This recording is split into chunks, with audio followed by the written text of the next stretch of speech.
Make sure you download the Woodward Sports app in the App Store and the Google Play Store today. Take Woodward Sports with you wherever you go and listen live on your phone or mobile device.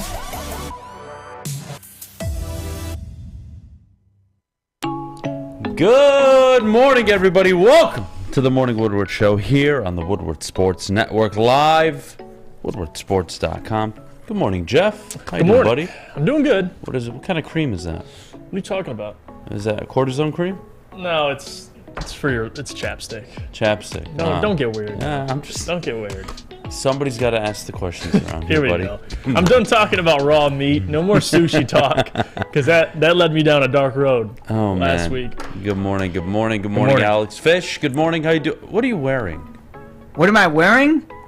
What do you mean, what am I wearing? I wearing the Irish hat. The hat of the devil. Okay, you can say what you want. The Anyways, hat of the devil. They're playing better basketball than both Michigan State right now. Just FYI. I gotta support that's the other side. There it is. Tiger Cats, Grey Cup.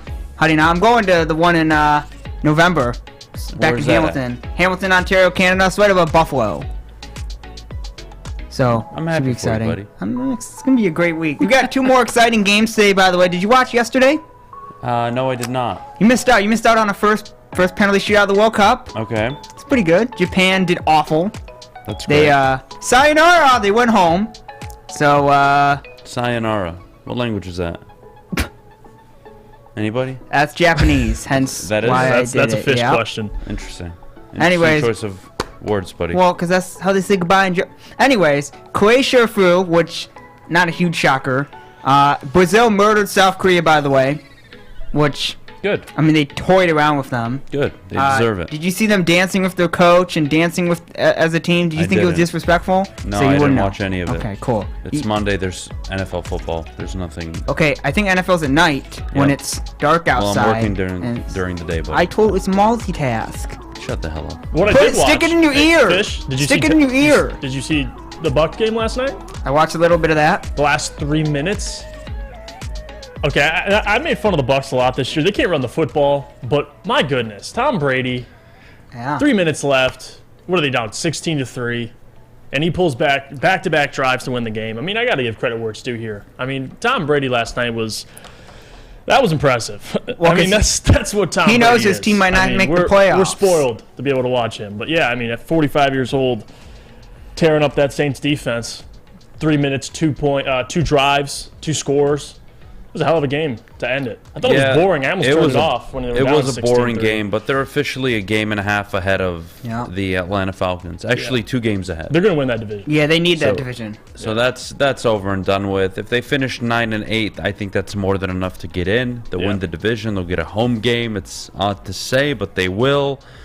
You're looking at the NFC West. The Seahawks likely to grab that final wild card spot. And then there's 4 teams in the NFC East that will likely make it. And we used to call this division the NFC least. So I find it funny how things change in the NFL NFC so West quickly. was the hot one. All right, so here's how we're going to start the show today. We got a lot going on. And today the phone lines are open. Obviously, we were at Feldman Chevrolet yesterday, so we weren't able to take your calls. But the phone lines are open today. Alex, if you don't mind, pin it to the top of the Woodward Sports chat. 313-552-6322. Call in. And at 8:15, we're going to start. We're going to start with, where do you stand with Dan Campbell this morning? Go around the room, tell you guys what I think, and where I'm at. And I want to know if we have any common ground. Maybe we do, maybe we don't. Who knows? We'll do that. We'll get your reaction, of course, thoughts on the game from Sunday. We'll talk about Michigan and whether or not their season would be considered a failure, Jeff, if they didn't beat TCU. Blake Corum not a Heisman finalist, fair or foul. We'll get to that as well. Lots to talk about. The Lions. The Lions opening up as favorites against a 10-2 football team. I'll tell you why Vegas knows something maybe we don't. Or maybe we do. Who knows? I'm very interested to see how this line plays out the rest of the week, but you already mentioned it, Jeff, so let's get it started. Thursday night football, playoff implications to an extent. It's really just for that division. The The Saints have blown multiple games now. And that's just their MO because they have no offense. And as a Alvin Kamara fantasy owner, I don't understand how Mark Ingram gets more targets in the passing game than Alvin Kamara. Did he get more carries too? Yes. If I'm not mistaken. Yes, Watching the game, I'm so. like, yeah, way too much Mark Ingram here. And I think Kamara will be the whole situation off the field. That'll be addressed next season. So that suspension he could possibly have is next season. But I was offered Kamara in fantasy, and that was the biggest concern of mine. They just don't use him correctly. I mean, Dennis Allen, defensive head coach, doesn't know a lick about offense, and you're seeing that right now. So Saints got a lot to figure out. All right. Well, speaking of teams that have a lot to figure out, the Buccaneers do as well, but they won, and they're probably going to get in the playoffs by winning that pathetic division. Brady, dare I say, at the end of this year, San Francisco? He's always wanted to play for the 49ers. Grew up a big 49ers fan. Call me crazy? Jimmy G was I'm just going to put it out there from now. Too. Because moving forward, the Niners are only about Trey Lance. But what if they're not? What if internally they are done with him, or they are willing to move off him, let's say, for a Tom Brady, and go all in like you saw the Rams did for a chip? Right. I can't wait to see how that plays out. I can't. And then you have, of course, so many things going on in the offseason. The Lions, you're looking at the Rams pick right now sitting pretty at 3. You have the Lions pick in the middle of the first round. 2 first-round picks, 2 second-round picks, 2 third-round picks. You can't help. You're getting the best of both worlds right now, because typically in a normal season, you are 5-7 right now. You are having the conversation, depending on how you feel about the season, whether or not this team should win or lose games, right, for a draft position. You do not have that issue. You don't have to have that conversation this year, Jeff, because of the Rams pick. So now you get the best of both worlds. You get to have a conversation about the team and should they win. Not only should they win, can they win? Can they beat this team? Yeah. Here's how they can. This is how they've been performing. And then you can also get, here's what they can draft in the offseason, right, too. It's kind of a unique situation to be in. And we had this conversation at Feldman yesterday, and I want to touch on it a little bit before we go to Dan Campbell, which is, after Sunday's performance, and maybe it's not just Sunday, maybe it's the collective the whole year, but I'm going to ask you a question, and I probably know the answer, but I'd like a little more clarity. Are you on the same page with me in terms of you've seen enough to where that first pick in the draft, hell, even the first 2 picks in the first round, maybe even the first 3 picks, should be all defense focused? Yeah, assuming Houston's going to take Bryce, yes, I'm with you. Because there's no other player besides Bryce that I'd consider taking that high. So, yes, defensive players for both those picks. And you could get 2 damn good ones. That's such an interesting position the Lions have, because you have to address the defense. And they've been playing better. Ever since they got rid of Aubrey Pleasant, they have been much, much, much better. Having said that, this offense has been rolling, and you expect Jameson Williams to come into his own maybe next week or the week after that. You expect DeAndre Swift, who looked really healthy actually against Jacksonville, Look good, to continue to increase that production. Cool. This offense, you don't seem to have much of a problem outside of staying healthy at the offensive line and staying healthy in the backfield, which is every team in the NFL's problem. Every team has this problem, so you're not on an island, Detroit. So whether you want to draft a running back, free agency, whatever you decide to do, that's up to you, but I think it is so clear, all in on defense. You get 2 difference makers in the first round on defense, 1 on the defensive line, 1 in the secondary. defense looks a lot different. This is not the 30th or the 28th or the 29th ranked defense next year. Right. This is probably the 21st, the 19th. And if they overachieve, 18th, 15th, who knows? Still have free agency, too. If you go sign somebody A lot veteran. of options. Yeah. A lot of options. And that's the thing I love about the NFL. It always provides clarity. When you have doubt, and even when you're super optimistic, at the end of the day, you are always given clarity. And the Lions, I think it is clear, this offense, with this offensive coordinator, with this quarterback, yes, they are limited in some aspects. So are most teams in the NFL. But they're able to put up points. They're able to move the ball up and down the field. They're able to have an efficient red zone offense. I don't see many problems with this offense. That was the conversation we had before the year. Right. This would be a pretty damn good offense. What do you know? They were top 10. They were basically top 8 in almost every category. Can the defense hold up? Clearly it didn't the first 6-7 games of the year, and really it's kind of gotten into their own over the last 5. Yeah, they've been overachieving, you could say, the last 5 They've been weeks. doing much better. But that doesn't mean you still don't need to address it. Right. You need to address the defense more than the offense. And as much as I am a proponent for draft your franchise quarterback, if he's not there at 3, you take Jalen Carter. If he's not there at 3, you take Will Anderson if he's available. Take either one. You take the guy. And then your second pick can be a secondary player. Hell, it could be an offensive guard. It could be whatever the hell you want it to be. All I know is the Lions are in a very, very, very, very good position this morning. And with Brad Holmes, you never know. Could always trade up. He's proven that already. So we'll see. Oh, man. Eric Allen in the chat says, draft the cocaine. Absolutely. I don't want to say I can't wait, because I can. I do not want the offseason to come anytime soon, if I'm honest with you. Yeah, me either. I'm enjoying the season, but that is going to be quite the conversation. Hell, even better than last year. Yeah, we need a new who's that cocaine this year. It would probably be Will Anderson or Jalen Carter. We'll have that conversation when the time comes. I can't wait. Phone lines are open, 313-552-6322. We'll take a quick break. When we get back, where do all of you stand with Dan Campbell? I'll tell you where I am. Jeff will tell you where he's at. Is it insurmountable? Is he too far? He dug too much of a hole, or has he found his way out?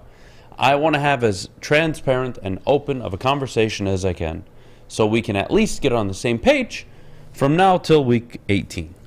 Cool? Let's do that. But before we go, I got to tell you about Lady Jane's Haircuts for Men. Come to Lady Jane's for an award-winning experience and register for a once-in-a-lifetime opportunity to win a down payment for your dream home up to $200,000. Lady Jane's open 7 days a week. Walk in anytime. It's wicked awesome. It's back. Year 3 of Woodward Sports Stuff a Studio is here. The past 2 years, we've collected new unwrapped toys and stuffed our studio so we could hardly fit in it. This year, we're doing it even bigger. Join Woodward Sports and our whole family December 19th to the 23rd as we stuff our studio. While you're out shopping or just sitting on your couch ordering presents, make sure you grab one extra and drop it off at our studio, 15 Mile in Woodward in Birmingham. We'll be collecting toys around the clock to make sure every child in Mott's Children's Hospital feels the warmth of the holiday season. It's the time of year to do for others. Help us stuff our studio. Special thanks to all the wonderful elves at Meyer and Guardian Alarm for keeping the toys safe. Stuff a Studio 2022 with Woodward Sports.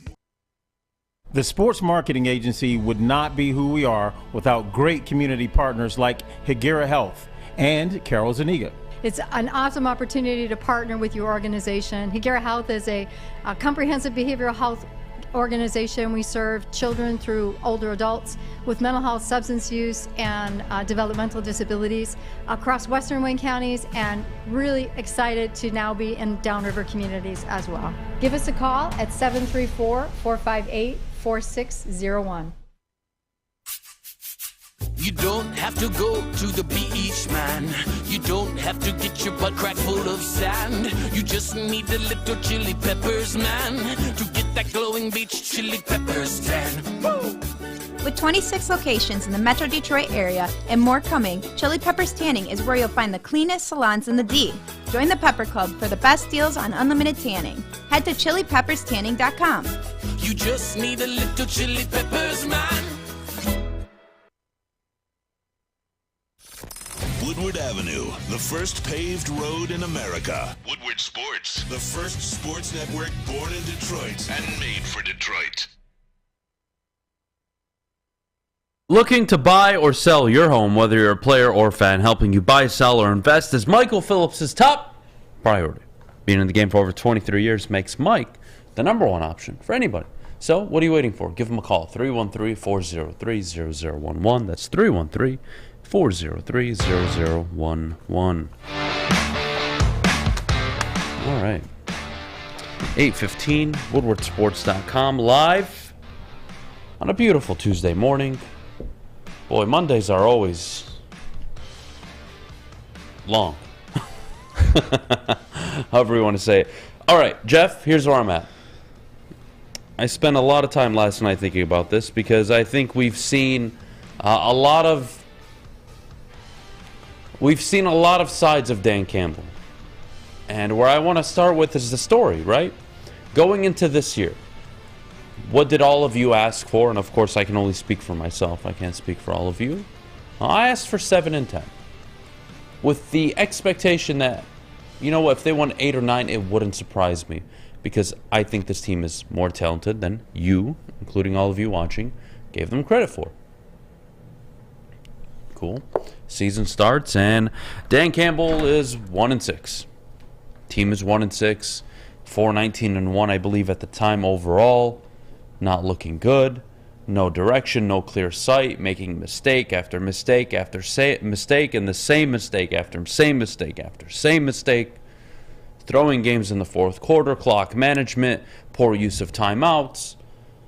Greedy going into halftime, greedy coming out, onside kicks, bad timeouts. Giving teams extra possessions. Whatever it was, he was doing it. And I had zero patience for it. I didn't like it at all. This was a team I think we all agreed with at the time. I don't just think, I know we all agreed with at the time. We all believed their record was not a clear indication of their 1, performance, and 2, quality/potential. Cool. Now that I've laid out the first 7 games, and I have told you that I thought it was a joke, and that it was pathetic, and that Dan was on the hot seat for it, we can move on from that and say that over the last 5 games, Dan Campbell and his staff have turned it around. Dan Campbell and his staff and his players have turned it around. They are playing at a much higher level. They are coaching, I would say, at a much higher level. And more importantly than anything, they've gotten out of the way. What do I mean by that? Jeff, if I go through the schedule right now, and I list you off all these games, and you tell me what was the headline after it, okay? Let's play this game a little bit. 38-35, Eagles beat the Lions week 1. What's the headline?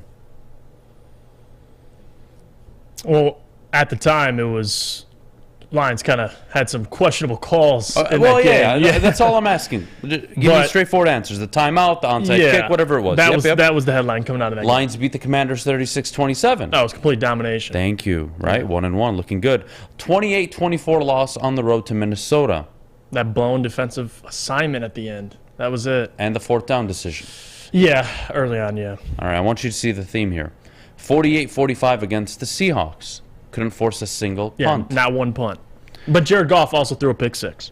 Yeah, so it doesn't help. If that's the reason they lost, then what do I know? No, it's more importantly the punt. Patriots 29, Lions 0. Yeah, offense gets shut out. Early on, they go for it 4th and 9 when they're down 6-0. It was ugly. Cowboys 24, Lions 6. First half impressive, second half. The fourth quarter meltdown. 5 turnovers in the second half. Yeah. 8 penalties coming off a bye week. Undisciplined football team. Yeah. They're spotted 14 points against the Miami Dolphins, and they lose 31-27. Second half adjustments. Failed to do that. Up until that point, you're 1 and 6. And what is the common theme in almost every single game? Coaching decisions, coaching mistakes, questionable calls, questionable timeouts, whatever it was, that was 1 and 6. And since then, whether it was the Packers, whether it was the Bears, whether it was the Giants, the Bills, and now more recently the Jaguars, you've seen a complete football game. Most games, you've seen a team that played consistently for 4 quarters. Now, did they make the same mistake? Well, let me backtrack. They've won 4 of their last 5, Jeff. What is the one single game they've lost?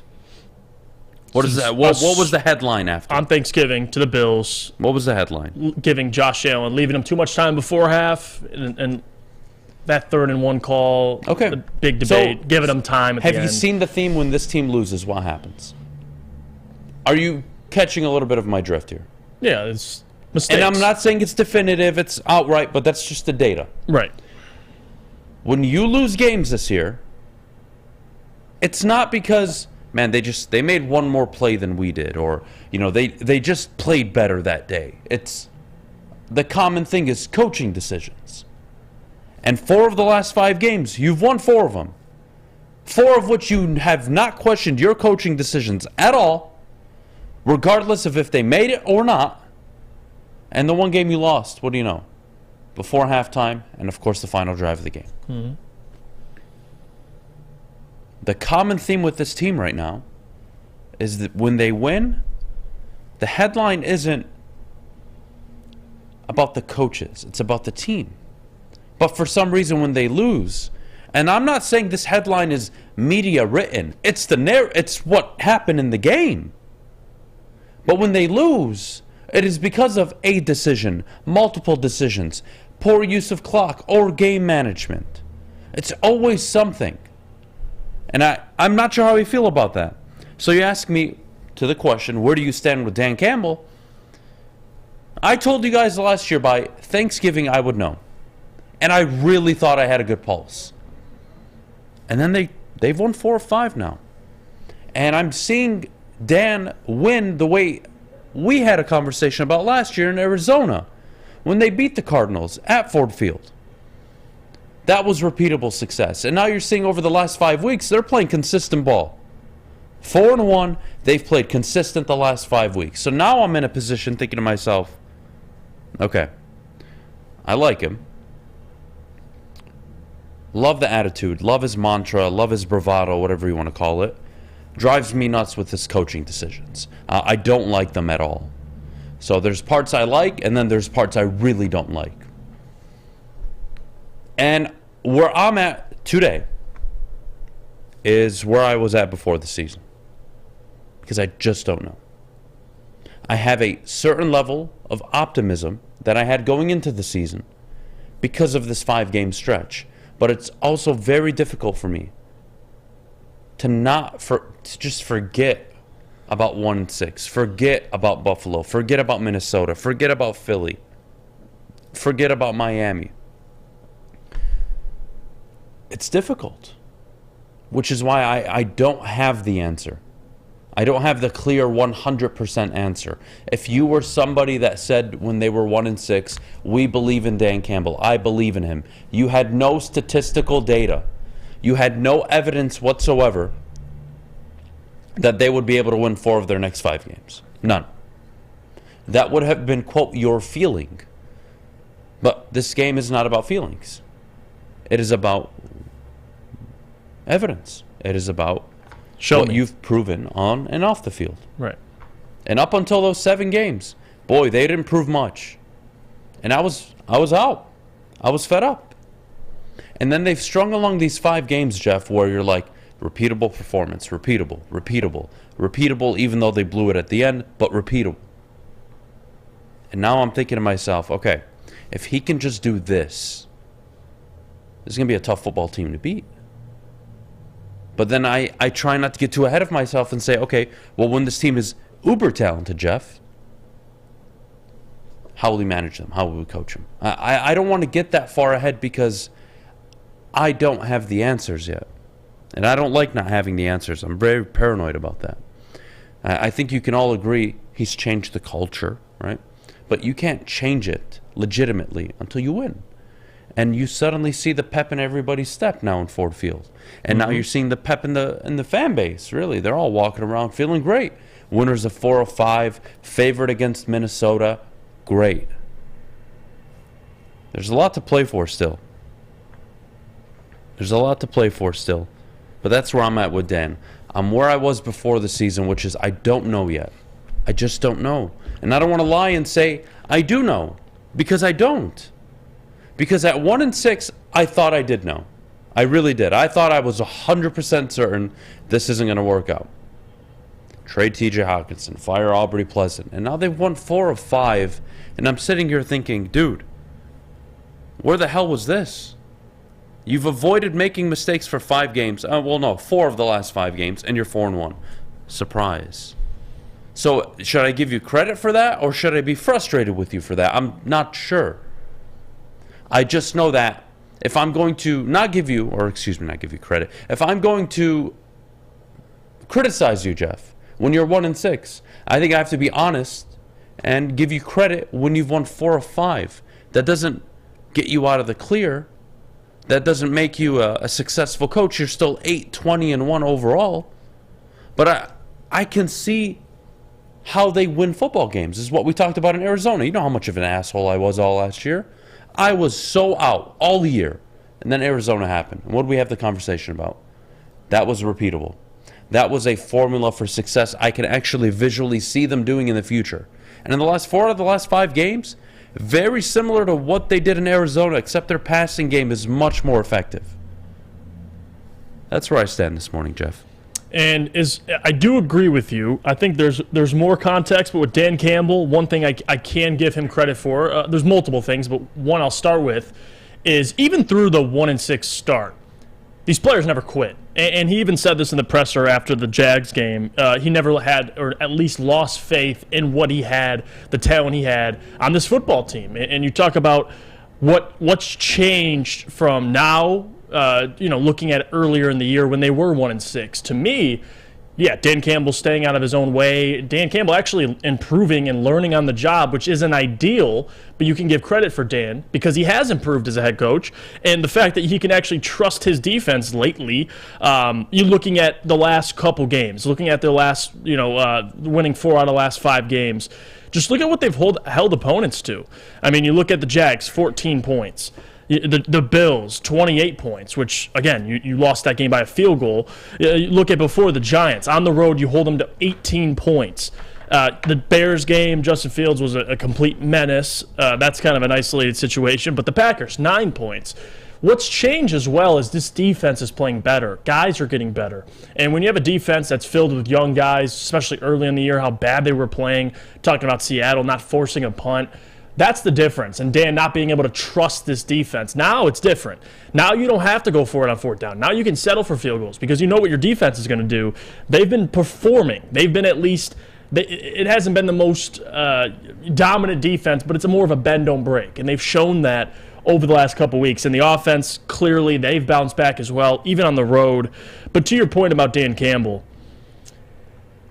what he's done over the last 5 games, and this is talking about the 1-6 start versus winning 4 out of the last 5. This is the way you're going to win games with Dan, right? These players, how they game plan, how he's managed his assistant coaches, which I think he deserves a ton of credit for because we were criticizing AG early in the year, never gave up on him. AG responded. This defense has been playing great football over the last couple weeks. You talk about his hirings even before the season, the staff he's been able to assemble. You fire Aubrey Pleasant, and to be honest with you, the initial thought, for me at least, thought he was a scapegoat. But this team has responded. The secondary's responded.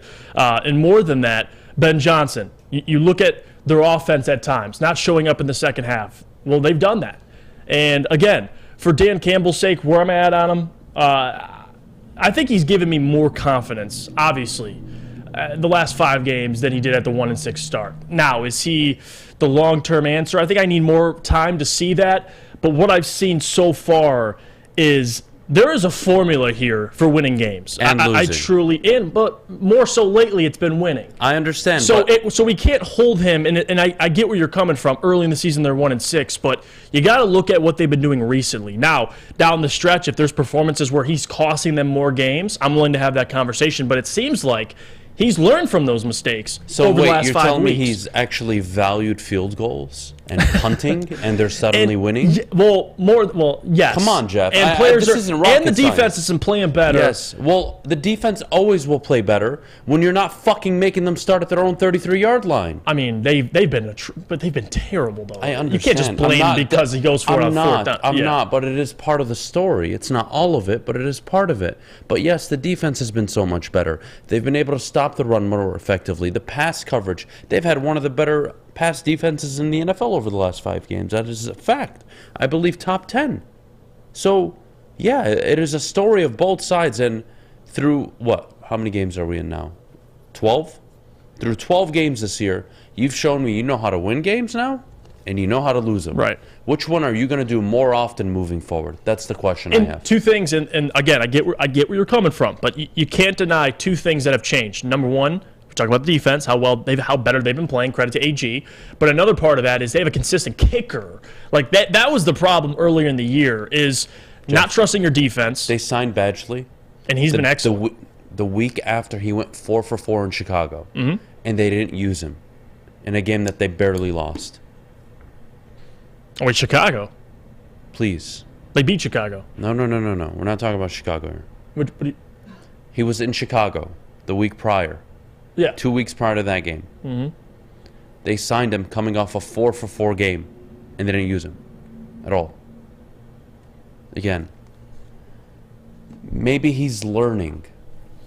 I don't hire you to learn on the job. Having said that, I'm willing to be patient. Quote the word patient. When you give me reasons to. At 1-6, you don't give me much ammunition to work with here, buddy. If winners of 4 or 5, take my foot off your throat. Right. And I gotta acknowledge the good you have done. So let's take a break. When we get back, we got a lot of people on the phone lines that want to share their opinions. We'll get to all of you in just a minute, but before we go, Jeff, our good friends over at Cintron. Well, Cintron is the official energy drink of the Red Wings. Cintron has combined all 3 of their delicious flavors into a limited edition 6-pack sampler box. You can try Cintron's great tasting cranberry, classic, and sugar-free all in one pack. Pre-order your Cintron 6-pack sampler box today at cintronworld.com/Red Wings. Get energized with Cintron. Love Woodward Sports? Love wearing clothes? Then you should be wearing Woodward Sports clothes. Check out our full line of merch at woodwardsports.com. Just click on Shop. We have all your favorite designs, like Dan Campbell kneecaps, Beverly Hills Golf, Woodward Golf, and of course, our own logoed out merchandise. Men, women, infants, kids all love Woodward Sports. Impress your friends. Impress your boss. Impress your dog. Buy Woodward Sports merch today.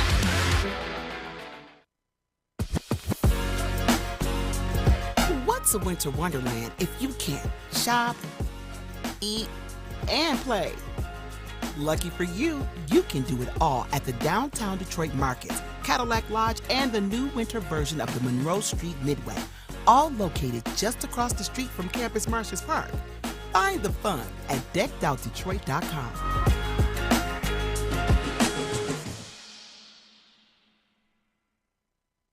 Hi, I'm John from Better Rate Mortgage, and to me, family is more than blood.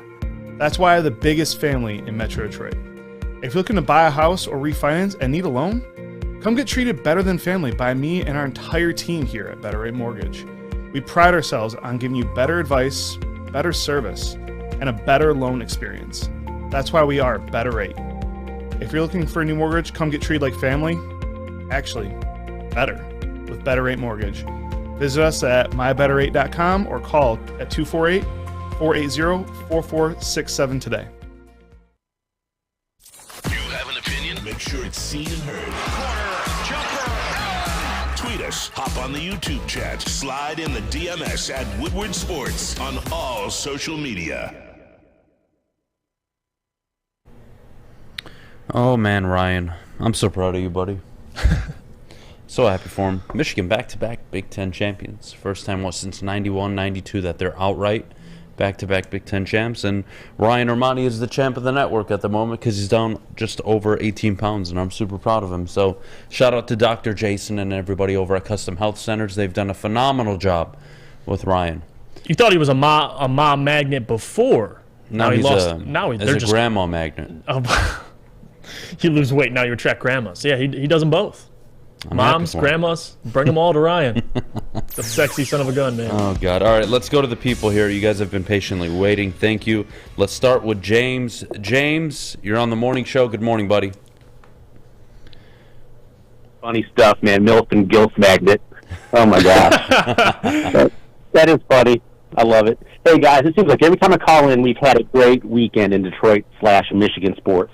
So it's just another one here. Yes, anyway, sir. Call from Central Florida. I just want to say hi. Great show. I've got two little things. Michigan, man, this is a successful season no matter what happens. You know, they completed 3 out of their 4 goals so far for the season. The fourth is to win the championship. Only one team gets to do that. And, of course, it's a team that whipped their ass last year, possibly. But I think Michigan has a great chance of winning that game this year. So go Blue on that note. Dan Campbell, I'm on his train right now. He's doing a great job. As you guys have said this morning already, as long as he coaches within the parameters, scenarios of the game, I think Detroit's going to be good. Their offense is clicking. They're healthy with Swift, of course. He's the key. As long as the offense is healthy and can stay on the field, keep our defense off the field, and then the young defense is playing so well, they're learning more every week, and they can only get better. It's a young defense. Experience will make them better. So I'm totally on the Dan Campbell train at this point, and I think we have a great chance to win 3 out of the next 5, if not maybe 4.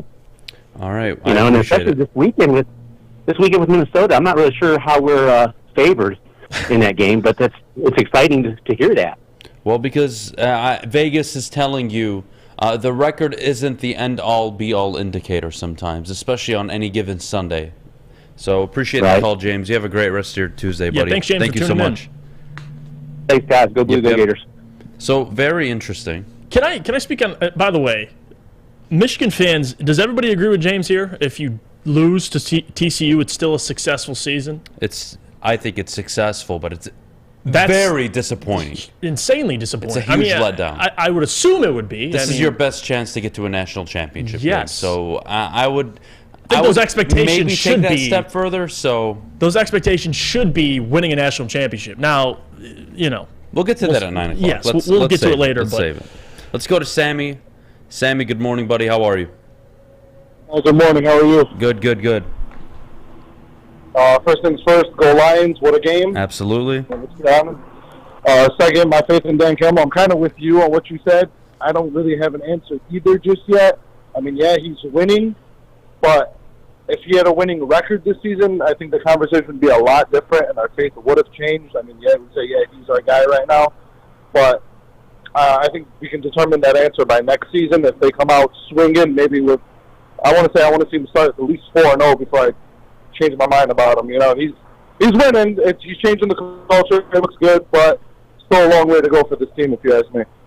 I think that's a very important point, Sammy, is there's still a long way to go. Even if he loses the next 2 games or wins the next 2 games, it's not over yet. Year 3 is a guarantee for Dan, and at the end of the day, I don't want to fast forward too much, but I think the reality is next year you expect this roster to contend not only for a wild card spot, but your division. You should be able to go toe-to-toe with Minnesota. Yes, they're 10-2. Why? Because they play clean football, and they're not throwing games away late in the fourth quarter. They win a lot of close games. Yeah. And how do you win late one-possession games? You don't turn the ball over. You don't have egregious coaching decisions. You use your timeouts correctly. You use the clock correctly. Game management. And football 101 sometimes would really be nice. But, Sammy, to your point, yeah, look, I don't know if I need to see them start 4-0, but at the end of the day, I want to see progress. And 4 of the last 5, hell, you know what? I would even say the last 5 weeks to me have been progress because they've played consistent football. It's been on brand. It's to who they are at a core, and they're winning because of it. And if they can continue that and the wins come along, it's much easier for me to buy stock into a coach that's won 4 of 5 who looks like he's now just figuring it out than a guy who was 1-6, 4-19-1 at the time and hadn't won a road game. Right. I think it's, like I said, maybe I'm being a bit excessive with the 4-0, but at least a winning record in the beginning of the season. Yeah, I get the point though. Yeah, 4-1, 5-3, 5-2, something like that. No, I'm with you. I'm with you. Right. I want to see them. I want to see them lead the division for at least a mid-season. That would change the whole view for me. If they're division leaders, for sure, I'm going to change my mind right then and there. Yeah. All right. Well, Sammy, appreciate you calling in, buddy. Have a great rest of your day, man. Appreciate Thank you, Sammy. You guys too. Be safe. Yep. All right. Yeah, no, he makes a great point. I think an ideal scenario next year is they start better, obviously, than 1-6. I mean, you got to start at least above 500. I think we can all agree there. Well, I mean, let's go back to the history of the Lions. They have notoriously started slow under multiple head coaches, Jim right? Caldwell. And then they've recovered. Yeah. And then they start the year really fast, and then they fall apart. You've seen it all. So, again, they're not out of the clear. But if we're honest with each other this morning, if we're just really honest, Dan has done a really good job the last 5 weeks. If I can admit that, you can admit he was doing a shit job the first 7 weeks. And if you can't, then it'll always be like this. It'll be me on this side of the screen and you on the opposite, and we'll never agree. But if you want to make some progress this morning, if you want to maybe come to an understanding of each other, maybe share expectations, who knows? You need to be willing to understand that when you were 1-6, there was no evidence, no data, there was nothing but feelings that allowed you to, quote, buy in. And we had this conversation. I let all of you call in. I begged all of you for weeks during that stretch to call in. Right. Call in and give me a football reason why we should believe in Dan Campbell right now. Because he wasn't giving you any reasons. Last 5 weeks, he's given you a lot of reasons and a lot of evidence. And you know what I do with evidence, Jeff? I actually take it in. I'm like, all right, well, this is new information. I need to consider this. And like you brought up earlier, I can't just be locked into 1-6. You're right. I can't. That's what these last 5 weeks have done for me. Right. But now that the 5 weeks are here, it's like you're dating at a young age, right? I'm 15 years old. I get my first girlfriend, right? And it really wasn't going all that well. And I'm 1-6 with her, let's say.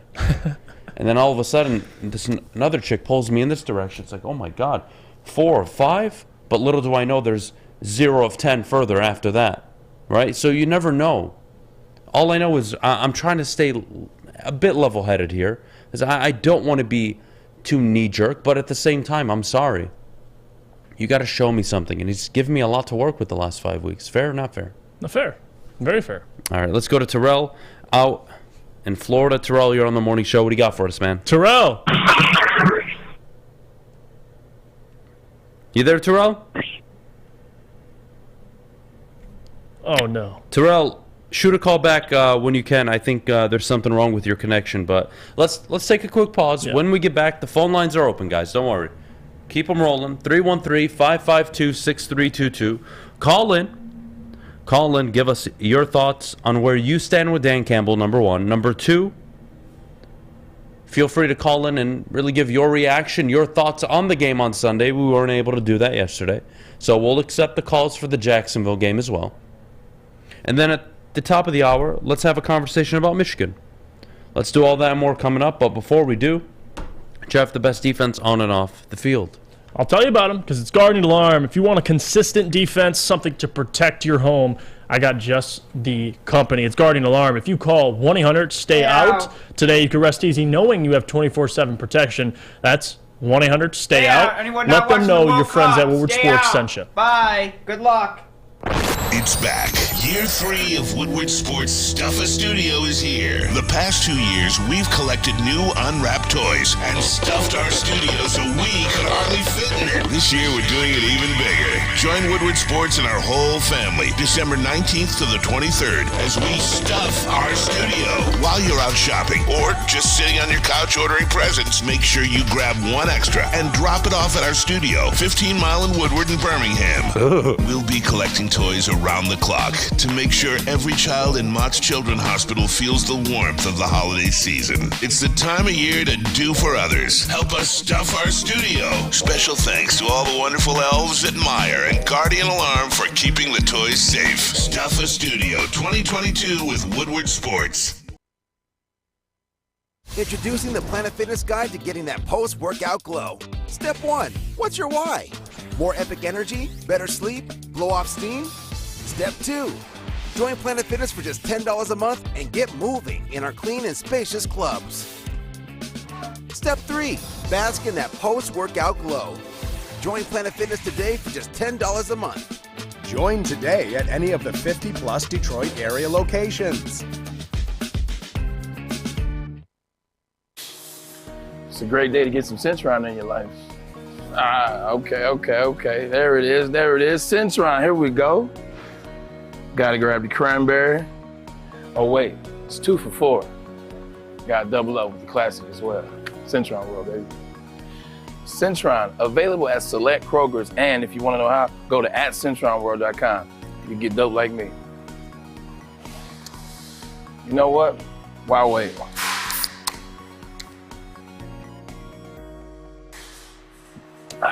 Great taste, guaranteed.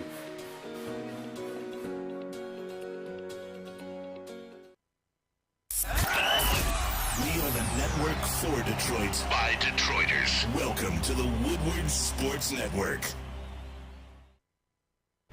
Check out Moneyball Sportswear because it is your one-stop shop. Whether you want the latest look in athletic apparel or you need new uniforms for your team, Moneyball has it all. Stop in Moneyball showroom in Southfield and experience the only way to ball, or visit moneyballsportswear.com. All right, 8:46. Beautiful Tuesday morning. Phone lines are open. Thank you to everybody calling in. Terrell, let's try this again, buddy. Good morning. How you doing? What do you got for us? Good morning. Sorry I got cut off there. No worries. So, I got some points that I'm going to try to get through quickly for y'all. Unless you guys just want to start giving me a segment, I'm down with that as well. So, here's the deal. I want to answer a couple of comments that people made last week in the chat. Number one, I didn't take the same amount of caffeine every single morning. I just woke up in an exceptional mood that day, so leave me alone. Number two, I do not call into the show to drop obscenities. Okay? The reason why I like this show and it's my favorite is because when I call in and talk to y'all or I listen to y'all, it's like shooting the shit with my boys at the bar about sports. It's relatable. Yes, sir. You know what I'm saying? So if some F-bombs come out during that, it happens. It's not a big deal. I'm not trying to be salacious or anything like that. No, I hear you, Terrell. I hear you. My next point is very important. I'm going to make you all feel better about Dan Campbell right now. Everybody is glossing over something that's very, very important about what's going on. The team has committed 3 penalties in the last 2 weeks. Do y'all understand out there how disciplined of football that Dan Campbell has these boys playing right now? I've never seen a team play this discipline in my adult life from the Detroit Lions. Yeah, look, you know, if I'm honest with you, it's not only been just that. They've won the turnover battle over these last few weeks as well. They're doing, I hate to say this, it's probably the most overused word in sports talk, just in general, but they're doing the fundamentals right, man. Right. They're kicking field goals. They're taking the points. They're finishing drives with points, even if it's only 3. They're punting. Not against, excuse me, the Jaguars, but more so in this 5-game winning. Not shooting themselves in the foot with penalties as well. They're playing disciplined football. They're not shooting themselves in the foot. They're taking the points when they're available to them. They're punting. They're playing special teams correctly. And that's all because of him. And that's all because of him. He has these boys going in the right direction. Again, you're right. Everybody for the last 5 weeks now, 5 games. Yeah. They have been a much better coached team. They're not making the same bad decisions that they made early on in the year outside of the ending of the game in Buffalo, but that's a whole different conversation that is really irrelevant to me right now. So you're seeing, forget the decisions for a second, Terrell. The last 5 weeks, you've seen the same style of football for 5 weeks, which means they're playing consistent football. Exactly, and you're getting to it, which means there's a plan in place, and they're following through with it, which is a good sign, no? Yeah, it's fantastic. I've never seen a team play. Usually we're out here committing 8 to 10 penalties a game. And I'm like, the first penalty we got was in the fourth quarter. I was like, damn, these boys are out here getting it. So the other thing that I wanted to touch on before I go, because I got to get into work, but I wanted to talk about Jared Goff real quick. Go for it. Everybody keeps making these comments about Goff either not being the quarterback or being a bridge and being all this stuff. We sat and watched Matthew Stafford for 12 years be the guy trying to carry a football team. That shit does not work. All you have to do is look in Green Bay and look at Aaron Rodgers, and you can see it doesn't work. His offense has subpar talent, and guess what? They suck. I mean, they don't suck, but they're, you know what I'm saying? They're not the Packers anymore because Aaron Rodgers doesn't have all those weapons. I would rather have a team with a fantastic defense, a fantastic running game where the quarterback doesn't have to carry the team. But you know what you're saying now, Terrell? But do you know what you're telling me? What's that? What you just described to me is what we call Super Bowl contenders. Because had you given Matthew Stafford a complete team, had you given him a quality coach, they probably do more than what they did. And you saw that 1 year removed in LA when they went on and won the Super Bowl. Look at the teams that are contending right now. What do they have in common? They have the quarterback. They have a very good defense. They've got the offense. They've got the firepower. Good head coach. They've got the head coach. Yep. So the formula's out there. What you're describing to me is in the works. There are still questions that need to be answered, but let me leave you with this, Terrell. I know you got to go to work, but yeah, it's all good. The Niners can win a Super Bowl with Jimmy Garoppolo, but it won't be because of him. The Lions can win a division, can win a playoff game with Jared Goff. It won't be because of him. It will be always, I don't want to say in spite of him as if he's holding the team back, but you will rarely, on occasion, get a 280, 300-yard, 2-3 touchdown performance where he's locked in like he was against Jacksonville. That'll happen every 4 or 5 games. That's why he's middle of the pack. But when we talk about the teams at the top right now, you have your current MVP, Jalen Hurts, Patrick Mahomes, Josh Allen, Joe Burrow. You have guys that can get you there, win you games that you're not even supposed to win in. That's why your record is what it is, and their records are different. So I agree. To an extent, I think Jared Goff has earned his play here. Having said that, that does not mean he is the franchise guy. You always need them. And if you go back more recently, this isn't 2000. This isn't 1998. This isn't even 2008, 2010, 2012. You need the guy now. Look at the last 2 Super Bowl winners. The Rams needed the guy. They got him. They won. The Bengals needed a guy. They got Burrow. They won. Or excuse me, I apologize. They got to the Super Bowl. Yeah, they got the year there. prior, Mahomes, he's the guy. Right. They got there. Brady, he's the guy. They got there. They won. Mahomes won the year prior. So you need the guy. Josh Allen hasn't made it to a Super Bowl with a very good defense, with a very, very well-equipped offense outside of a run game they're still trying to figure out. But they lost and a decent head coach. 14 seconds I to understand. the guy. I understand, but that's the point. Right. Is if you think it's difficult now, there are teams with all the tools necessary to win, and they're not. So that's where I'm at. Terrell, appreciate the call, buddy. Have a great rest of your day, man. Enjoy the day at work. Thank you.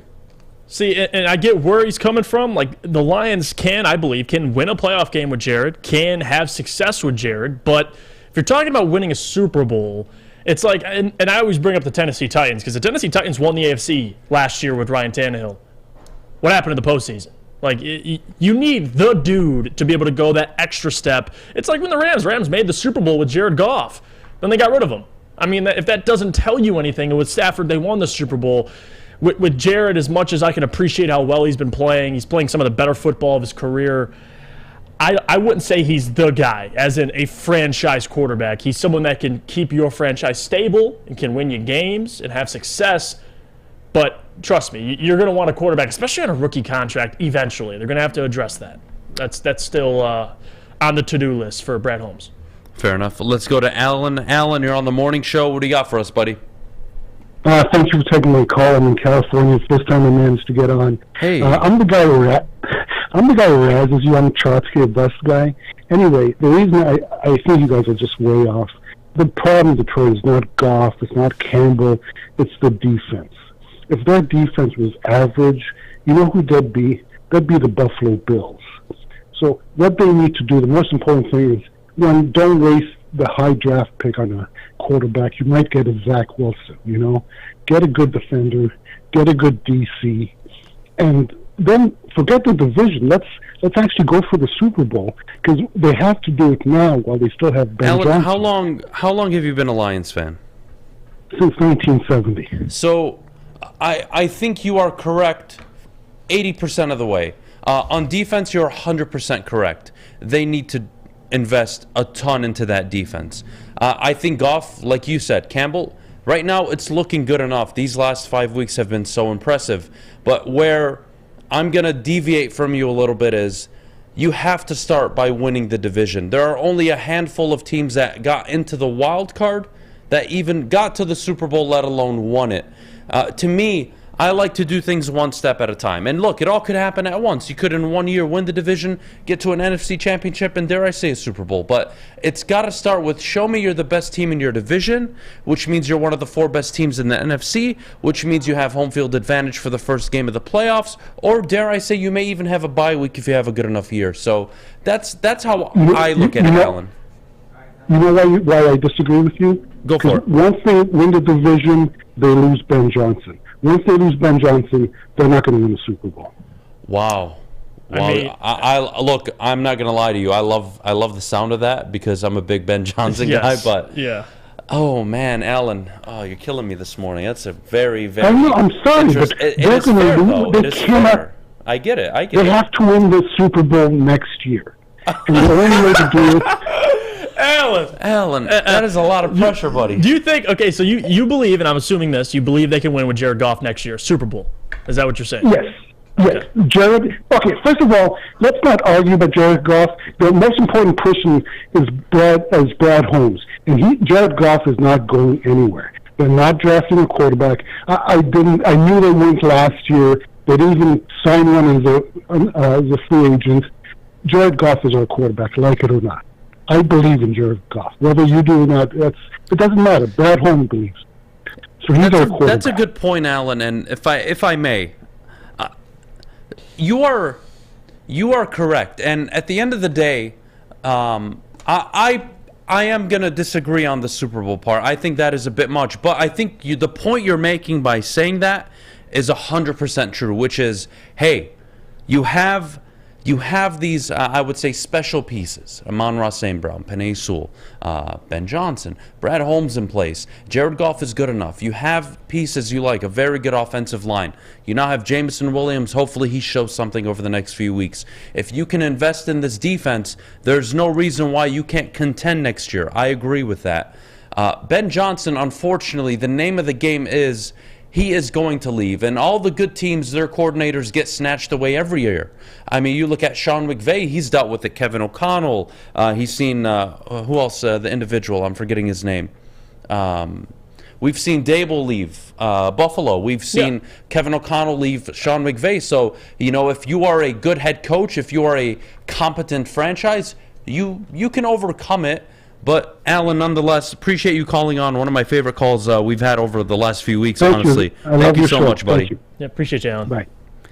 That was awesome. Look, I know the Super Bowl. I'm sure you all are like, what the hell? But it's not. I think to his point, though, I'm not going to knock him for it because I understand what the point he's trying to make. I don't hear Super Bowl and then close my ears. I know what he's trying to say. And what he's saying is he's sold on Jared Goff. He knows that the GM is sold on him. He, as an Allen, believes in Ben Johnson just like we do. So we share the same mindset. It's just I probably wouldn't go as far as saying a Super Bowl. You know me, I'm very 1, 2, 3. Show me the division. Show me a playoff win. And then you can talk to me about contending. But his point is not – it's not any less made because he used the big word in Super Bowl. Is that fair? Fair. I think my only and by I the can't way, believe I'm defending him. Yeah. And by the way, no one's saying Goff's the issue this year. We've acknowledged it's more than Goff. So I get where Alan was coming from. The only thing I I really question is saying Brad is sold on Goff. He may like Goff and is okay with Goff, but to say he's sold on Goff. Can I impersonate Brad meaning, Holmes? like, if Brad is sold on Goff, that means an extension's coming. That means that's your quarterback for the next 10 years. I want you to put yourself in Brad Holmes' shoes, though. Yeah, if I'm Brad Holmes, I'm saying, you know what? I have a quarterback who that's is under contract. Under Jeff. contract. You are not under pressure to make a decision. Right. So I don't get it. But saying that is different than saying he's sold on Goff. Well, as in he's the future, no question. We're not drafting a quarterback ever until Goff either dies or breaks both his legs. I mean, I disagree with that, but I get where Alan's coming from. All right, I respect your opinion, Alan. Appreciate it, Alan. Thanks so much for calling in. Let's go to Kyle out in Georgia. Kyle, you're on the morning show. What do you got for us, buddy? Good morning, Adam, Jeff. Good morning. Morning. Hey, doesn't it feel good to be a Lions fan right now? It's it is much better. I can get used to 4 out of 5 in a given week. It's nice. Yeah. So what I love about the NFL is that, especially this season with our team, is that every game. All right, let's take away the first 7 games because we're past that. But looking forward, this is a 6-game season, and every week is going to be the biggest week that they can come up to prove who they are. So next week we play Minnesota, and right there is going to tell you, all right, you could argue Jacksonville isn't a good team. You could argue Justin Fields is still coming on with the Bears, and they haven't proved themselves. They blew the lead with the Packers. You could argue all sorts of things. One thing, though, that I do feel confident is the way that they played Buffalo. Even though we weren't able to manage to come out on top, we played toe-to-toe with that team. And so, but there's been many Lions teams that were, right at the end of the game in the thick of things and shoot themselves in the foot. So what I'm saying is this next week coming up is going to determine who our identity is. And then the following weeks after that, I'm not saying I believe that they're going to win out. If they do, that will be crazy. I think this year we missed the playoffs. I think with what Brad Holmes has been doing with this team, next year we're going to be definitely contenders for the NFC North. Who knows where Aaron Rodgers is going to go. And so I think that the Lions can be right up there with Minnesota next year. There's a few things, let me think. Seeing what Houston's doing, he's taking Aleem McNeil, Houston, these guys, Rodriguez. We've got so many pieces. Our rookies are coming in and playing great. Can you imagine the Lions if they draft Will Harris or a Jalen Carter? I think next year is our potential to prove who we are. This year people are going to overlook us, even if we get on a 5-game winning streak or if we win, 8, 9, 10 games this year. Next year, I think people are going to pay attention to us, so that's important for everybody to realize. Let's not jump to Super Bowl conclusions here, because once we get that heat of being a good team, the other teams are going to figure that out and say, hey, we got to come at this Detroit team really hard. I do think in the next 3 years, if they get it right, I think if they play for the NFC North and somehow clinch that, which I've never seen in my lifetime, I don't think. Maybe I have. I was no, you haven't. You haven't. They've never won the North. Don't worry. I'm in the same position as you. Yeah, and so it's crazy to think the Bears have and they haven't. But anyways, if they can do that next year, which I feel pretty good about, because look at our GM, man. He's the real MVP here. And if we can do that, I think in the next maybe 3 to 4 years, we might be able to have a discussion of the Lions going to a Super Bowl. I just, honestly, that statement right there, that statement, though, just, it makes me feel like you have more of a chance at winning a jackpot in the lottery than the Lions. Look, man, they've earned it. They've earned your optimism. They've earned whatever you want to say about them moving forward. Winners of 4 or 5. For the last 5 games, they've looked like one of the more complete teams in the NFL, both offensively and defensively. Special teams is better. They're making less mistakes, fewer penalties. So they're winning the turnover battle. So I'm with you, Kyle. I do think next year they can contend for the North. I'm not sure about winning it, but I do think they come within a game and a half. Contend. Yeah. Yep. Can I say one last thing? Yeah, go for it. Go for it. Okay, so the way that I saw them play with Jacksonville just really makes me scratch my chin and think how dangerous this team can be. Not just because it was I'm talking specifically offensively. I'm glad the defense has been playing better. I'm so happy for that. But my point is that the way I saw them play, Adam, they played inside out. They got the pass established, and so then they were set up for the run. Yep. So think about the team. If they can do that, then they can play inside out or outside in. They can establish the pass to get the run set up. The difference between this Lions team is, so how do you stop them if you can't. If you put a defense out there, exactly. The difference between this Lions team and the ones that I remember winning 9, 10, 11 games of the past with Stafford and is that we were able to beat the teams we were supposed to beat. We were never able to really beat the Packers or any elite teams those years. But what they have different and what I like and what makes me feel different, even though we're 5-7, I feel more optimistic than I did then, is that we have an offensive line. And starting with the GM, we have an offensive line that's something that we've never had that I've ever been able to remember. I mean, and that's what gives me optimism. So if you put a decent quarterback in there, I'm not saying you have to get rid of Goff. Maybe you do draft a quarterback somewhere up the road as a backup, and if he gets injured, you never know. The guy could prove himself. But what I'm saying is all these young guys that Brad Holmes has been able to get, and it's been impressive, man. And I think you've nailed it. I think you've made the exact point most people should at least look for this morning. So I appreciate you calling in, Kyle. We got to take a break, though. I apologize. I had to interrupt. No, you're good. No, you're good, man. Take care, buddy. Thanks, Kyle. See you, man. That was well spoken. Him and Allen, not bad. Both guys just bringing up that Super Bowl. Let's take a quick pause. When we get back, get back, I want to reset. Let's reset. Will Michigan season be a failure if they can't beat TCU? Obviously, the phone lines are open. Let's throw that in the poll. Is the season a failure if Michigan loses to TCU? That's what I want to know from all of you. We'll take a quick break. When we get back, Michigan conversation coming up. We'll revisit the Lions, of course. But before we go, Jeff, our good friends over at Big Boy. Well, for a limited time only, all new burgers and loaded fries are at Big Boy. It's not just the Slim Jim, but as well as the Bacon Blue. And you can upgrade those fries as well. Chili cheese fries, baked potato fries, nacho fries. They got it all. Satisfy those taste buds at Big Boy.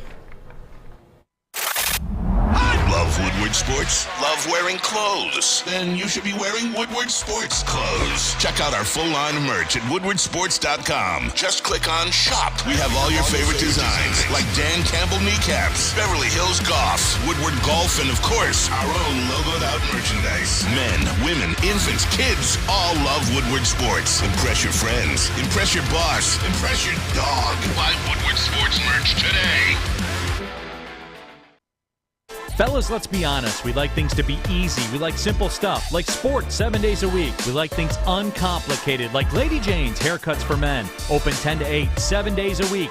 Walk in anytime. Sign in, sit down, watch your favorite team play. And before you know it, your hair will be game ready. Open 10 to 8, 7 days a week. Walk in anytime. Lady Jane's Haircuts for Men. It's wicked awesome. 3 NBA championships. Detroit fans were there. 11 Stanley Cups. Detroit fans were there. 4 World Series wins. Detroit fans were there. And that one Lions playoff win in 1991? Yeah, Detroit fans were there.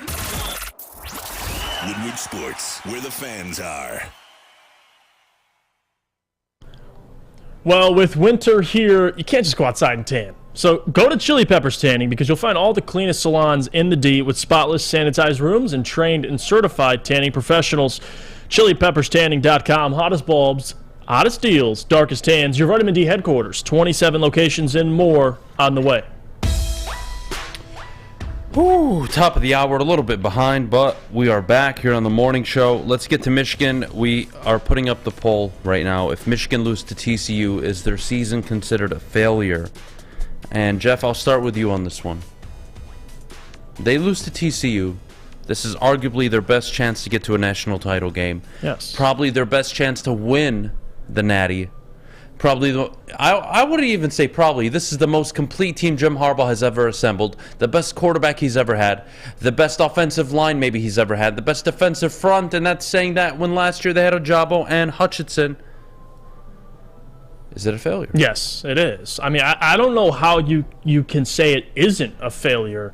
You go to the college football playoff last year, you lose to Georgia. Okay, well, Georgia last year was on a different level than everybody else, but Alabama, until Alabama lost Jamison and John Mechie. But this year, the field's more open. You have a year under your belt. You made the college football playoff last year. You won the Big Ten. You beat Ohio State. You did all that this year. So if you lose to TCU, it's a failure. And again, or if you want to use the word disappointment, to me, I'm just going to use the word failure. Michigan fans, you should have these expectations. You should expect them to beat TCU. You're a better football team than TCU. And even, let's say Georgia beats Ohio State, which assuming they will, in your rematch with Georgia, Georgia isn't as good as they were last year. They aren't. They don't have as much talent. Now, they're still Georgia, and they're still going to be favored against Michigan. But your expectation should be to win a national championship, or at least get there. That's the goal. To lose to TCU, the goal this year should just be to win a playoff game, let alone win a national championship. If you don't do it this year, last year you got a pass. You lost to Georgia. This year, Adam, if you lose to TCU, to me it's a failure. And I don't know how Michigan fans can say otherwise. Like they're content with losing to TCU. It makes no sense to me. It doesn't. So, yes, I'm going to say it would be a failure if they lose to TCU. I have a hard time processing 13-0, Big Ten champions, back-to-back Big Ten championship seasons. You beat both your rivals that you want to beat every year, Michigan State and Ohio State. I have a very tough time saying failure. I think it would be extremely disappointing, borderline failure, but I can't go failure because Michigan are doing something you haven't done since 1991, 1992. Michigan are in a position they've never been in before. And yes, I don't know how I feel about it because it is a failure in the moment to not get to the national championship game. It is a failure. Yes, you guys are correct. But is the season as a whole a failure where you embarrassed? It doesn't discredit them going on the road and beating Ohio State, but if you're talking the big picture, yes. Because what's the difference between saying it's extremely disappointing and a failure? I mean, it's just choice failure of words is at that you didn't point. accomplish anything, right? And they did accomplish something this year. But that's where I also want to lean with you a little bit and say, if they don't beat TCU, where does all the momentum swing? Because the conversation we should be having is if they beat TCU and God forbid they win a national championship, dare I say it, they win the Natty, they have completely shifted all of college football and the landscape that it is. Because they would have beaten the Big 12 team, they would have beaten Ohio State on the road. They would have likely beaten Ohio State again or Georgia, which is an SEC team, which Big Ten teams struggle against historically. They would have nailed, they would have pushed down all the barriers. So, tough for me to say failure, but I don't think you can sugarcoat it. I think you made a very good point. What's the difference between extremely disappointing and failure? You know what, Jeff? You're right. There is no line. It is a failure. Yeah, and again, doesn't discredit what they've done this year. Again, winning the Big Ten, going to Ohio State, beating them in the shoe, that's huge. And again, you look at last year versus this year. Last year, again, you faced Georgia, willing to give you a pass there on how you got embarrassed against Georgia. This year, against TCU is just happy to be here in the college football playoff, and you lose to them? Like, again, saying, oh, they have to win a national championship or it's a complete failure, I don't know if I'll go that far, but you should at least make the national championship. I think that's an extremely fair expectation. I find it difficult for a school who year in, year out, their expectation isn't to win the national championship. Yeah. That's not their history. They're not Georgia. They're not Alabama recently. That's not their recent history. They're not Clemson. What are Michigan? They're nothing. For the last 20 years, they've been nothing. Yeah. up until Jim Harbaugh came. And then he brought him back to relevance. And then he finally delivered on the big promise last year. And then he doubled down on it this year. I'm seeing so much success that using the word failure is difficult for me. But if you look at it just as an individual, let's look at the individual, Jeff. Michigan TCU, if they lose that snapshot right here, that's a failure. If I look at the whole season, I see a lot of success. I see a Big Ten championship. I see a win against Michigan State. I see a road win against Ohio State. You haven't done that since 2000. Right. So, that's a tough one for me. Wouldn't it be harder to digest for Michigan fans losing to TCU? Of course, because you know you're better than them. You're 9.5 points better than them, right, according to Vegas. Last year, losing to Georgia, there's no shame in that. Right. And I don't think anybody legitimately thought they were contenders last year. Right. This year, you're looking at them saying, that's one of the 2 best teams in the country. Yeah, no question. They should be in the championship game. So, yes, losing to TCU, I think, I don't want to say diminishes the season. And to say, well, this hasn't been done in quite some time, so you shouldn't have those expectations. Why not? What's wrong with having expectations for your team? I mean, for Michigan, it's not like it's their first time. Last year was their first time in quite some time making the college football playoff. They made it, right? They lose to Georgia. They got a taste of it. Now they're back. You improved on last year, so go beat TCU. Go get the job done. Make the national championship game. Like that, though, I don't understand how that's far-fetched to say that. Like, if people, how dare, like, no, how would you expect this team to do something they haven't? No, look at the last 2 years. It's very fair to say you made the college football playoff last year, you lose to Georgia. This year, you're facing TCU. You're much better than TCU. Go beat them. That's fair. Like, if you think, well, I'm okay. If they lose to TCU, it's okay. You know, they made the college football playoff. Well, I just don't think that's with Michigan that. fans. I completely disagree with that. Well, look, the people have voted, and 59% of them are saying yes. And that's fair. See, again, to your point, yes, the loss to TCU is the problem. Because if I changed that poll, and I said if they lost to Georgia in the national championship game, a little different. 90% would say no. Yeah. 90% would say no. Because they had gone to the college football playoff. They had won their first college football playoff game in program history.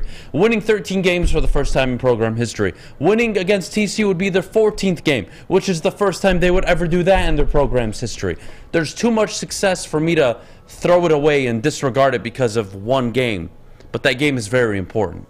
And again, the TCU game, you have to win it. Let's take a quick break. When we get back, was Blake Corum rightfully or wrongfully left off the Heisman finalist ballot? Here we go.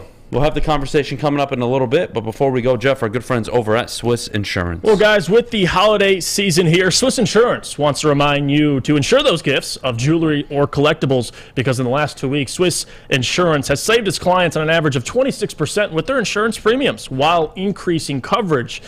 That's a lot of money to save, especially for the giving season. Merry Christmas from Swiss Insurance and Go Blue. It's back. Year 3 of Woodward Sports Stuff a Studio is here. The past 2 years, we've collected new unwrapped toys and stuffed our studio so we could hardly fit in it. This year, we're doing it even bigger. Join Woodward Sports and our whole family December 19th to the 23rd as we stuff our studio. While you're out shopping or just sitting on your couch ordering presents, make sure you grab one extra and drop it off at our studio, 15 Mile in Woodward and Birmingham. We'll be collecting toys around the clock to make sure every child in Mott's Children's Hospital feels the warmth of the holiday season. It's the time of year to do for others. Help us stuff our studio. Special thanks to all the wonderful elves at Meyer and Guardian Alarm for keeping the toys safe. Stuff a Studio 2022 with Woodward Sports. By now you know me, Christina Gennari, as the obvious choice in real estate. And you know my website, soldchristina.com, as your #1 resource for buying or selling your home. Myself, along with my amazing staff, pride ourselves on making your home buying and selling experience a relaxing and easy one. Come see why we are the obvious choice. Christina Gennari at soldchristina.com, the obvious choice in real estate. We don't like to brag that we are the toughest sports network in Detroit, but we do have a guy named Darren McCarty on our side. Lemieux and McCarty, who've had a good knockdown drag up. There they go, right on the whistle, baby, talking to one another. Woodward Sports. Jeff Iafrate here. Let me tell you about our friends at Alta, because, guys, at Alta, uptime matters. Alta Equipment has everything you need to get the job done. If you have a big project coming up, Alta Rent has you covered. Call them today, 844-GO-TO-ALTA. That's 844-GO-TO-ALTA today. All right, we're back here on the Morning Woodward Show on the Woodward Sports Network, woodwardsports.com. Check out the merchandise, by the way. Just picked myself up a quarter zip. There's tons of stuff. Woodward Pistons, Woodward Tigers. Go check it out. Read the articles as well. And Alex, speaking of the poll, I want to add this as another poll. Blake Corum not a Heisman finalist, fair or foul? And again, my opinion on this, I think I'm more upset. And again, I advocated for Blake Corum early in the year to be in the Heisman conversation, to be invited to New York. But again, I don't think anybody would disagree. Him being injured, Donovan taking in his place, the game he had at Ohio State, it does hurt Blake Corum. It just does. And even at Illinois, not being available, and it's not his fault, hyperextended his knee. I'm more upset with Hendon Hooker. And again, that's another guy who was injured, tore his ACL. He's out for the season. Joe Milton was getting his snaps. But what Hendon Hooker did at Tennessee this year, despite being injured, I think deserves enough respect to at least be invited to New York. It sucks that, he gets injured late in the season. Everything's over. Everything's discredited for what he did this season. I don't have an issue with the current Heisman candidates. Maybe the only one, if you want to say Stetson Bennett, but undefeated. He is looking at their team from last year to this year. They did lose a lot of talent. They're still as good as they were. So again, Stetson Bennett makes sense to me. But I want to go to the people here. Blake Corum, not a Heisman finalist, fair or foul? And again, I'm curious to see your guys' opinion on it. And already it's starting off 68% choosing fair. Now it's about 50-50. But for Blake Corum, no one can take away the year he had. How impressive it was, what he meant to Michigan. It was extremely impressive. Even if you want to bring up their non-conference schedule, I'm not going to do that. I think his performances still deserve a ton of credit. But the fact of the matter is, being hurt late in the season, not being available, and watching Donovan in his place play well hurt him. There's no denying that. And that's why my argument for Hendon Hooker is him being hurt changes everything for Tennessee. If he didn't get hurt, you really don't know what could have happened. So for Hendon, I'm more upset about Hendon Hooker not making the cut, but seeing the Heisman finalists or the guys that made the cut, I can't really argue too much. I think they got it right for the most part. Max Duggan, Caleb Williams, Stetson Bennett. I think those guys deserve to be in the conversation. So, or CJ Stroud as well. I'm not going to be too frustrated with that. But those are my feelings. I know people are talking about it. I see Simo in the chat. Donovan Edwards is better. You might be onto something there. I think Donovan provides more. He's just more dangerous in what he can do. Not only running the football, but catching the football out of the backfield. So I think having Donovan Edwards, and I said this early in the year, although early on, I said on the college football show we do on Saturdays, Blake Corum should be invited to New York. And this is when Michigan was like 5-6-0. But the one thing I did say is Donovan Edwards, he's going to hurt his case. If he's healthy and playing well, and you saw Donovan later in the season put together some of those bigger performances, it's going to hurt Blake Corum. So, again, Blake not being a Heisman finalist, I think most people would agree with me here, and it seems like it's that way. 54% say fair. I think it's trending that direction. Booner Sports Show, he's the better player for sure, but Corum was the guy this season to go get the Heisman. Yeah, no question. No question. Dirty South Wolverine says Hooker does have better stats than most of these guys without playing the last few games. And that's kind of exactly how I feel about it as well. I mean, Hendon, nobody can take away what he did this year, what he did for Tennessee, the big wins they had. I think he deserves a ton of credit for that. And that's probably that's the miss I'm more upset about, or I question more than Blake Corum. But certainly Corum, the year he had, I mean, it's hard. But if Michigan State fans would make that argument and look at what Kenneth Walker did, and he was healthy, he was hurt against Ohio State, hurt his season. What's the pulse of the people here? They're a majority on my side. I'm curious to hear your opinion. What's your side? Blake Corum, I think it's fair that he's not in the Heisman finalists. I don't just think it's fair. I think it's 150,000% correct. I don't think they, I'm more questioning Hendon Hooker. You can't miss games and be in the ballot. Well, we learned this last year. Yeah, for Kenneth Walker. I mean, if we're being consistent, being banged up against Ohio State, yeah. So the second he went out against Illinois, had he played against Ohio State and played fully, which he was not capable of, he was injured, he would have had a shot. But he missed the Ohio State game, and he missed the Purdue game, and he's out for the season. I hate it, but that's the reality. Had he played, he would be in New York right now. He was that good. No, I don't have an issue. He has a few things working against him. Donovan Edwards is producing just as much, if not better, than he has. So Right. I'm not sure how much I want to take into consideration that, Hendon Hooker in Tennessee in that situation. But look, the Heisman, it's become a quarterback award. You learned it last year. And absolutely. I'm not even mad at Blake Corum. I think he is a deserving person that, you could make the case should be in New York. Having said that, given what the voters have told us, it's 150% fair. It is so fair because they've been consistent at least. They did it to Kenneth Walker last year. You surprised now, Michigan?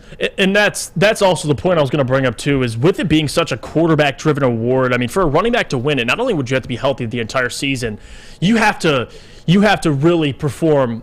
You have to have an exceptional season, not just the season that Kenneth Walker or Blake Corum had. I think we can all agree Kenneth Walker deserved to be invited last year. And Corum this year, I think what hurts him is Kenneth Walker didn't have a Donovan Edwards behind him.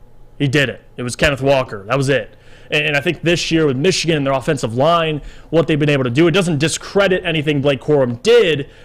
But when you have Donovan Edwards rushing for 200 yards, I believe twice this year, it does hurt it. It does hurt his case, and that's just the reality of it. The Hendon Hooker thing, I would question that more, but looking at who made the cut for the finalists, I can't be too mad about it. I think Caleb Williams wins the award. Caleb Williams is winning the award, and just like last year, Young probably would have won the award, but it was egregious that Kenneth wasn't there, at least in New York. It was. I could make the same case for Blake Corum. The problem is he's missed really the last 3 games. I'm going to count Illinois. He played the first half. He was exceptional. Then he got hurt. But they hold it against you. It's not my decision. If you asked me today to write in my ballot, honest to God truth, Caleb Williams, number 1, Duggan 2, Blake Corum 3. And I would have Blake in New York. Right now? Yes. How? What do you mean how? It's a whole season. Yeah, I'm Adam, not going to... You asked me my vote. I know, but I'm not going to hold him missing games, just like I wouldn't have done it for Kenneth last year against Ohio State. I know, but we bring this up. What's your Heisman moment? It was supposed to be Ohio State for Blake Corum. His Heisman moment... He wasn't there. Donovan ran for 200 yards in his absence. His Heisman moment, in theory, was Illinois, where he played... Wait, hear me out. He played the first half. Michigan dominated. He ran for over 100 yards. I'm trying to make the case for the kid. Okay. Hear me out. All right, go on. Hear me out. I'll let you finish. Up until Illinois, in that first half, was he not a front runner to be in the Heisman conversation? Yeah, you saw his impact when he wasn't there. They averaged 3 yards per carry with Stokes and Gash. So yes. But Donovan Edwards wasn't there either. So are we going to bring that up, or are we just going to skip over that? Donovan Edwards isn't in the Heisman conversation, though. But Adam, I get that, but the guy ran for over 200 yards against Ohio State. 150 of them were on 2 carries. If Blake Corum did that, we know we're bringing that up. But look, that was his moment. If he had Donovan Edwards stats against Ohio, I know that. Hendon Hooker tore his ACL. That's not my problem. Hendon Hooker tore his ACL. But Hendon Hooker, if you take, this is the problem though. Joe Milton starts at the beginning of the year. Tennessee are not the team they are. If Blake Corum doesn't start and you have Donovan Edwards healthy all season, it's basically a value award. To me, it is. Caleb Williams with that defense for USC. The award is the most outstanding player in the country, and that's why I have a problem with these voters, because it is who's the most outstanding players. You know who the most outstanding player this year is? Caleb Williams. It's not even close. Yes. He'll win it in a landslide. Because you know who up until Illinois in that first half before he got hurt was one of, not the, but one of the most outstanding players in the country, electric, explosive, Blake Corum. That was a fact. Him, Hooker, and Caleb Williams. Those were the 3. And he got injured. So I'm just going to forget what he did? That's what I'm having a tough time with, because I saw Kenneth Walker deal with it last year, and looking back now, you're like, how'd this guy not make it to New York? Right, yeah. But I don't want to hold it against players. And the fact that, again, you're going to use the value argument for Tennessee and Hendon Hooker. That's so fair. But let's be real here. Ohio State stopped the run for 3.5 quarters against Michigan. When the game was almost over, it was, I think, an 8 or 9 point game. Donovan Edwards broke off the first one, then he broke off the second one. Right. That game was won by J.J. McCarthy and the defense. Not because of Donovan Edwards. He had 2 carries in the fourth quarter that went for $150. Yeah, he scored 14 points. So, but it takes the number to, like, he ran for almost 200 yards or over 200 yards. Well, let's put that into context, because they stopped the run all game that game, Ohio State did, up until the end. So what do you get? I don't know why you're punishing Blake and his value when he gets injured. Now, do I agree with the list? I do, because that is their voting. Had I voted last year, Kenneth Walker would have been 1, Bryce Young 2, Stroud 3. Maybe, what's his face? Kenny Pickett number 3. Who knows? Right. This year, for me, it's Caleb Williams, Max Duggan, and I'm putting Blake Corum in. If you want to throw Hooker over there and slide Corum to 4, that's fine. But, again, we're not appreciating these players and what they did.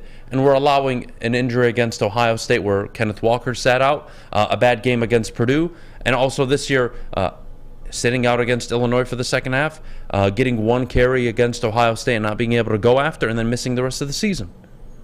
We're holding it against these players. Okay, fine. At least they're consistent. That doesn't mean I agree with it. Right. And again, and I'll say this one more time. It doesn't discredit anything Blake did. But when you're talking being a Heisman finalist, one thing we talk about is your moment, and he's missing it. He is missing it. He missed it, and again, it's not like it was his fault. I mean, he hyperextended his knee. Of course, he was going to miss the game. He wasn't 100% healthy, and now he has season-ending surgery. So that's where I'm coming from. Is it hurts him now? If he ended now, I would agree with you, Adam. If Corum's out for the season and they can't run the football, I would be, you know what, you're right. The value of having a guy like Blake Corum, it is, in having Donovan and Blake Corum, by the way, it's way better than just Donovan. Obviously, the run game hurts without Blake Corum. But you can't take away what Donovan Edwards did against Ohio State. And I get it was 2 carries. He had 2 big runs. But are we just going to say, well, he went for 2 runs for 80 yards? It is what it is. No, that's huge. I mean, those were game-changing. I believe at the first run, it was an 8-point game, and he extended the lead. And then he had another one late in the game that pretty much put him out of their misery. So those are huge impact plays. And having a guy like Donovan, it does hurt him. But it's unfortunate because Blake Corum, if he was healthy all season, I don't think anybody would deny. Yeah, but Stetson Bennett. For what did he do? A 25, where's his Heisman moment? 25-year-old. I know where Hooker's Heisman moment was. It was against Alabama. Yeah. Where's Stetson Bennett? I'm not going to make the case for Stetson Bennett. So I hear what you're saying. It's frustrating. That's all. I'm not a big. It gives me PTSD from Kenneth Walker last year, and I think Blake Corum was jaded a little bit. I think he was cut short on his accomplishments, but whatever. That's Mason Glepsy says 21-21 Peyton Thorne had better stats than Stenson this year. That's so sad, Mason. That's so sad. Let's take a quick break. When we get back, why the Minnesota Vikings should be concerned heading into Detroit this weekend. All that and so much more. But before we do, I got to tell you about Planet Fitness, home of the judgment-free zone. Sign up today. $10 a month. What are you waiting for? Your fitness is essential. Get started today by visiting them in club at Planet Fitness, or visit them at planetfitness.com and sign up today. Love Woodward Sports? Love wearing clothes? Then you should be wearing Woodward Sports clothes. Check out our full line of merch at woodwardsports.com. Just click on shop. We have all your favorite designs, like Dan Campbell kneecaps, Beverly Hills Golf, Woodward Golf, and of course, our own logoed out merchandise. Men, women, infants, kids all love Woodward Sports. Impress your friends. Impress your boss. Impress your dog. Buy Woodward Sports merch today. At work and at home, we're there with smarter security solutions. Featuring complete automation with customized alerts and more. For over 90 years, we've been the company that's been counted on to protect what matters most, all with personalized service and care. Right now, for a limited time, receive a free video device plus free installation with a new home system. Guardian Alarm. We protect Michigan.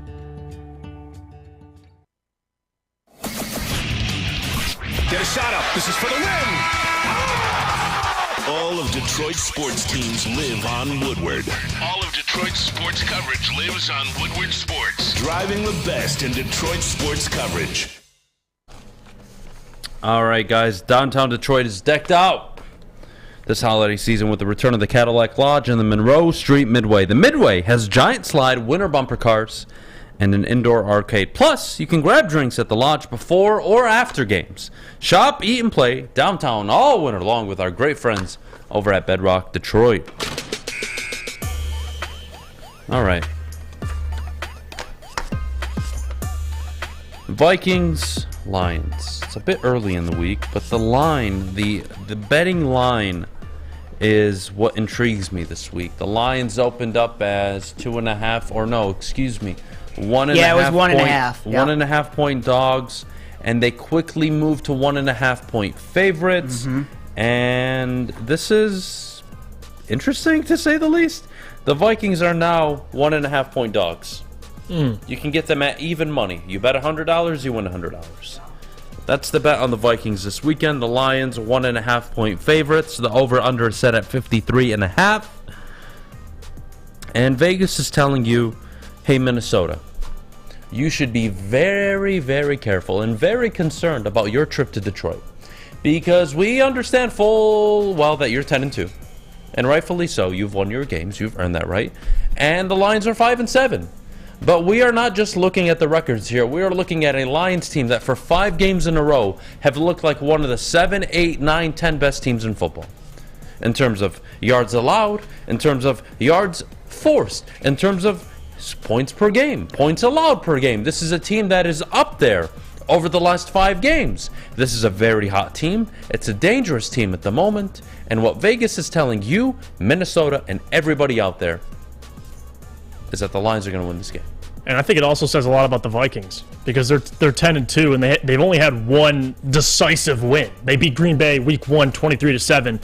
Other than that, it's been one-score games. They got obliterated to Dallas 40-3. Everyone remembers that 2 weeks ago. But even last week, I mean, New York, you win 27-22. The week prior to that, New England 33-26. And I get you got to win the games. I'm not sitting up here and saying 10-2 is nothing. But it also speaks to the Minnesota Vikings. It's been impressive. It's been a good season for them. But at the end of the day, they're beatable. They are. And the Vikings, they almost lost to the Lions early in the year. If it wasn't for KJ Osborne and that blown coverage by Juju Hughes, Lions probably would have won that game as well. So to speak on the Vikings, I think this line, Adam, yes, it credits the Lions for how well they've played at home and how well they've been playing lately, but it also says a lot about the Vikings and people's faith just in the Vikings, because if I'm giving you my honest opinion, they're 10-2, and I hate calling a team, I hate using the term fraud, because to be 10-2, as a Lions fan, yeah, if the Lions were 10-2, I think everyone would be jumping up and down, so it's impressive. But the Vikings aren't this juggernaut. They just aren't. Offensively, they got a lot of weapons. Defensively, they have some pieces. But they're not dog-walking teams. Like, they just aren't. So it does say a lot about the Vikings and how they've been able to win games this year. They've been close, one-score games every single game. And I think the Lions, you're visiting Ford Field. You're going on the road. And the Lions coming off a blowout win, even a blowout win against the the Giants on the road. You take a Super Bowl contending team in the Bills down to 23 seconds. It takes 23 seconds for Josh Allen to go win that game. I think this line, Adams, it's telling me a lot about the Vikings. It does. It's telling you that against the NFC this year, the Vikings have played every single one of them as a one-possession game. Think about that. Yeah. Outside of their first 2 games of the year, where they smacked up the Packers and then they got smacked up by the Eagles. Since then, it's 28-24 against the Lions, 28-25 against the Saints, 29-22 against the Bears, 34-26 against the Cardinals, 20-17 against the Commanders, 40-3 they lose against the Cowboys, and then they follow it up. And that was at home, too. They got blown out This is a against team Dallas. that you're just not sure what you're going to get, but you also know what you're going to get. Right. Because you have Dalvin Cook, Justin Jefferson, now TJ Hawkinson, Adam Thielen, Kirk Cousins. Are you going to get primetime Kirk? Are you going to get some random guy that shows up and lights you up? Who knows? You never know with Kirk, but they're somehow, some way 10-2. And I don't think fraud is the wrong word. I don't disagree with it. Maybe a little overrated would be the correct I would say term. they're not as good as their record says they are. Fair. That's the best way to say it. Right. When I think of a 10-2 team, I think of the Philadelphia Eagles. I think of the Kansas City Chiefs. I think of the Buffalo Bills. And you know what the Chiefs and Bills don't have? 10 wins. So when I think of a playoff team, I think of the Dolphins. I think of the Chiefs, the Ravens, the Bengals, the Bills. I think of the Eagles, the Cowboys, the Niners, the Vikings. I don't think of the Giants, though. I don't think of the Seahawks, but they're in the playoff hunt. Hell, they're in the playoffs, actually, right now. See what I'm saying? So what Vegas is telling you is we don't care what you've done. What we see is an offense that essentially is unstoppable at the moment, and a defense that is playing above their level. Yeah, we're not betting against them while they're at home winning 4 of their last 5 games. That's what Vegas is telling you. And I'm for it. I actually agree with Vegas on this. I wasn't surprised at all. When the line came out and they were favorites, it confirmed everything. Not that I was thinking, but I think we all agree. The last 5 weeks have been very impressive. You've watched some very good football. It's been a treat. Vegas isn't naive. They're about money. Are we really going to bet against that team that we basically made 1.5-point favorites against the Jaguars the week prior, and they beat them by 25-30? Yeah, how about we not make that mistake again and lose our ass again this week? Hey, let's make them the favorites, and let's see if the public are willing to bite on Minnesota on the road. And it's only 1.5, and this is where all the money's going. Like, how much do teams, I can't remember off the top of my head, how much do teams get spotted for playing at home? 3 points. So if they're favored by 1.5, it would only be slightly, if they're on the road, it'd be slightly Well, think Minnesota. about it. Vikings play 1-possession games. That's what Vegas is counting on. And what they're counting on is a 27-26 win or loss. They're counting on a 30-28 win or loss, depending on which side you're going to bet on. That's what Vegas is looking for. And what they want to avoid is the overwhelming amount of people that are going to bet one side of it, because that's how they'll lose if that side hits. So this is interesting. It's interesting. I'm excited to see how it plays out. Let's take a quick break. When we get back, we'll continue the conversation. We'll get into Mailbag in 9 minutes. That and so much more coming up. But before we go, I got to tell you about Cousins Maine Lobster, where you should be having lunch today. Whew. Not only does Woodward love lobster, but I do. I had their Maine roll. I had their clam chowder. My goodness. So delicious. It's the go-to lunch spot. Visit them at cousinsmainelobster.com. Check out where their food truck is right now, and if it's close to your work or 10-15 minutes away, make the drive. It's so worth it. It's fresh, it's clean, they do a great job. There isn't these obnoxious wait times like most food trucks. These guys are overstaffed. They do a hell of a job. They're great people. Check them out. Again, cousinsmainelobster.com. It's back. Year 3 of Woodward Sports Stuffa Studio is here. The past 2 years, we've collected new unwrapped toys and stuffed our studio so we could hardly fit in it. This year, we're doing it even bigger. Join Woodward Sports and our whole family December 19th to the 23rd as we stuff our studio. While you're out shopping or just sitting on your couch ordering presents, make sure you grab one extra and drop it off at our studio, 15 Mile in Woodward and Birmingham. We'll be collecting toys around the clock to make sure every child in Mott's Children's Hospital feels the warmth of the holiday season. It's the time of year to do for others. Help us stuff our studio. Special thanks to all the wonderful elves at Meyer and Guardian Alarm for keeping the toys safe. Stuff a Studio 2022 with Woodward Sports. For a limited time only, all new burgers and loaded fries at Big Boy. It's not a Slim Jim, it's the Big Jim. The chili cheese is such a tease. Guess what else is new? The bacon blue. How about upgrading those fries? Chili cheese fries, baked potato fries, nacho fries. What will it be? Satisfy those taste buds at Big Boy. My name is Lee. I've lost 35 pounds on the Custom Health Center program. So the 3 biggest benefits that I've gotten from this program has been I'm not snoring anymore, I have a lot of energy, it's great, and Oh, by the way, look at this. No, I'm just kidding. No, I'm just kidding. Call us at 844-789-FIN or visit CustomHealthCenters.com for a free consultation and get started for as little as $5 a day. The only sports network in Detroit that starts with a W. You know, because we win. Woodward Sports, Detroit's winning sports network. The official meat supplier of the Woodward Sports Network. That's right, the butchery. Call 248-682-COWS. That's 248-682-COWS. Sandwiches to die for, Wagyu meats, and artisan breads, all inspired by the legendary Chef Dave. Again, give him a call, 248-682-COWS. Good morning, Fish. Haven't talked to you in a while. Good morning, everybody. How you doing? I'm doing good. I'm doing great. How's the World Cup treating you? It's incredible. Yeah? The past 2 days were expected. Who's playing today? Morocco, Spain. Okay. So look out for Spain on upset alert, and then Portugal, Switzerland. Portugal will win.